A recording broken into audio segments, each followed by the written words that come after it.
আসসালামু আলাইকুম। শুধুমাত্র একটি নিয়মের মাধ্যমে রাইট ফর্ম অফ ভার্বের 70% সমাধান। অর্থাৎ তুমি যদি একটি রাইট ফর্ম অফ ভার্বের টেন্সটা বুঝতে পারো, অর্থাৎ রাইট ফর্ম অফ ভার্বস জানতে হলে তোমাকে টেন্স জানতে হবে। তুমি যদি টেন্সটা বুঝতে পারো, অর্থাৎ সেটা প্রেজেন্টে, পাস্ট অথবা ফিউচার, তুমি যদি শুধুমাত্র এই একটি জিনিস বুঝতে পারো, তাহলে তোমার কাছে রাইট ফর্ম অফ ভার্বস পানির মতন সহজ। তো চলো একটি উদাহরণের মাধ্যমে তোমাদের বোঝাই। দেখো এখানে লেখা আছে once a poor man live in a small village. আচ্ছা, এই যে একটা দরিদ্র মানুষ গ্রামে বাস করতো, এটা কি এখন করছে না করতো? তাহলে যেহেতু আমরা বুঝতেছি করতো, মানে এটা কি পাস্ট টেন্স, মানে এটা বুঝে গেছি যে আমরা এখন এই যে প্যাসেজটা আছে, এই প্যাসেজে 70%, 70 থেকে 80% আমাদের কিসে থাকবো? পাস্টে। অর্থাৎ আমাদের উত্তরগুলো 80%, অর্থাৎ 10টার মধ্যে 8টা উত্তর কি হবে আমাদের?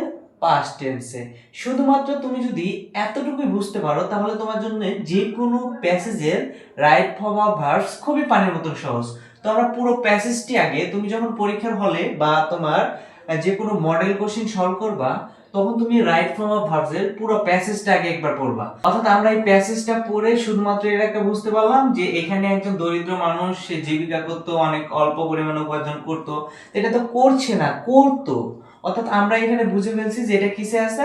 পাস্ট টেন্সে আছে। মানে আমাদের 70 থেকে 80% অ্যান্সার কোথায় হবে? পাস্ট টেন্সে। শুধুমাত্র তুমি যদি এতটুকু বুঝতে পারো, তাহলে তোমার কাছে রাইট ফর্ম অফ ভার্বস একদম পানির মতন সহজ। আচ্ছা, once a poor live man, তাহলে এখানে লিভ আছে, তাহলে লিভ এর ভি2 কি? লিভড, তাই না? অর্থাৎ এখানে অ্যান্সার কি হবে? ভি2 হয়ে যাবে, ভি2 ফ্রম। এখানে হবে অ্যান্সার ভি2, এখানে ভি2, ভি2, তাহলে হ্যাভ এর ভি2 কি? হ্যাড। তাহলে এখানে অ্যান্সার কি হবে তোমার? হ্যাড। বুঝতে পারছো?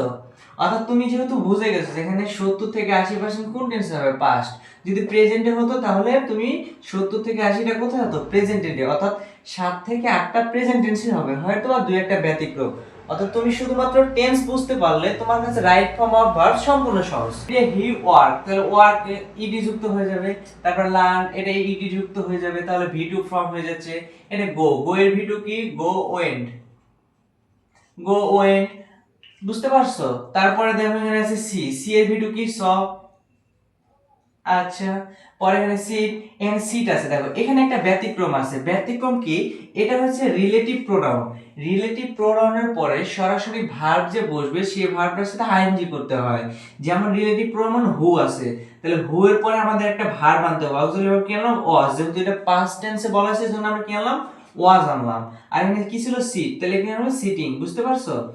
অর্থাৎ তুমি যে রিলেটিভ প্রোনাউন যখন থাকবে, তখন তারপরে একটা অক্সিলারি ভার্ব এনে পরবর্তী যে ভার্বটা থাকবে সেটার সাথে কি করতে হবে? আইএনজি। তাহলে ব্যতিক্রম পাইলাম কয়টা? একটা। এবং tree the old man give, give থেকে গিভের ভিডিও কি? গেভ, তাই না? আচ্ছা, gave him some food and water, the old man bless, ব্লেসের সাথে কি যুক্ত করতে হবে? ইডি। আচ্ছা, এখানে আরেকটা ব্যতিক্রম আছে। এখানে কি আছে? Him and saw, him and saw কি আমরা জানি? সেট, কি? সেট। আচ্ছা, দেখো এখানে আরেকটি ব্যতিক্রম আছে, সেটা হচ্ছে এটা। আমরা এখানে কি দিলাম? আমরা এখানে দিলাম কি? আর। তাহলে বুঝতে পারছো তুমি? অর্থাৎ ব্যতিক্রম আমরা কোথায় পেলাম? এখানে একটা ব্যতিক্রম পাইছি এবং এখানে একটা ব্যতিক্রম পাইছি, তাহলে দুইটা ব্যতিক্রম। অর্থাৎ আমরা যদি 10টা থেকে 10টার মধ্যে দুইটা ব্যতিক্রম যদি দিই, তাহলে আর। তাহলে দেখছো, শুধুমাত্র তুমি যদি টেন্স বুঝতে পারো, সেই ক্ষেত্রে তোমার 80% রাইট ফর্ম অফ ভার্ব সমাধান হয়ে যায়। অর্থাৎ নেক্সটে তোমরা কি ক্লাস চাও, কি বিষয়ের উপরে? বাংলা, ইংরেজি, গণিত। তোমরা কমেন্টে জানাবা, আমরা সেই বিষয়ের উপরে ক্লাস দিব।